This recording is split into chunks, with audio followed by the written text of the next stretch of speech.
Kurt, walk us through this latest investment and how it compares to the previous announcements the company has made. Yeah, so some of this is, as you point out, hundreds of billions of dollars. That's very eye-catching. I will say that is a number that Mark Zuckerberg has thrown around before. Historically, he said that this is, this drive for AI is going to be incredibly expensive. He's even admitted some companies, presumably his own, will overpay on AI in order not to fall behind. So hundreds of billions on infrastructure. But I think, Jackie, when you look at this, why it makes sense is you recall over these last couple of weeks they've been spending very aggressively to hire AI talent for this superintelligence group, and I think this commitment to the infrastructure side is meant to sort of go hand in hand with that. Okay, so we've hired the talent, we have the people in the building that we think can build this thing, and now we're putting the money behind the infrastructure to help support them. Kurt, this announcement has fresh resonance, especially as some of Meta's competitors are making their own moves to really bolster their AI ambitions. Talk to us a little bit about what xAI is hoping to do by tapping some of Tesla's coffers.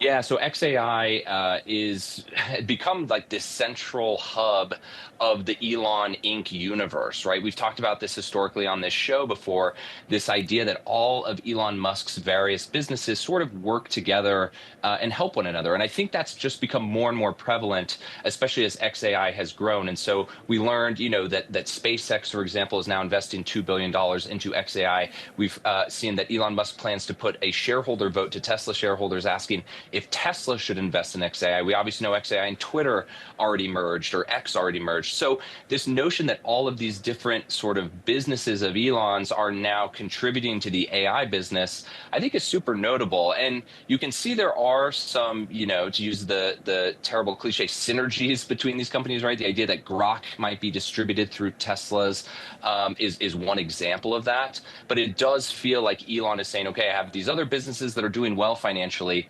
I'm going to take some of that cash and try to use that as jet fuel on my AI startup. Kurt, it really depends on the outcome of this shareholder vote. What is the case that Elon needs to make to shareholders about what it stands to benefit from this move? Yeah, well, I think if you're Elon, first of all, you have a ton of loyal shareholders already, people who want this thing to happen simply because Elon Musk wants it to happen, right? So you have a pretty strong base of people. But for those who are on the fence, I think what you would sit here and say is, look, this technology, this AI technology is going to be world-changing, transforming if it hasn't, already been the case with self-driving, for example, being maybe the core Tesla example. And so I think if you're Elon, you just say, look, you're putting in money now into a technology that's going to be worth 10, 100 times more down the line, but also you're going to get, all of this data, this infrastructure that I'm building at xAI, and it could potentially benefit Tesla as well. Again, as you improve self-driving, as you take Grok, for example, put it into the cars. So if I'm him, I paint this as very much like a rosy marriage between the future technology and putting all of that into an automobile, which I think they're already doing. So I think it's easy for people to wrap their heads around, but it's something he's going to have to really hammer home for those who are skeptical. Kurt, we know that Bloomberg has reported that xAI is burning over $1 billion a month on its AI efforts. What do we know about how much the company is bringing in and how that compares to its competitors?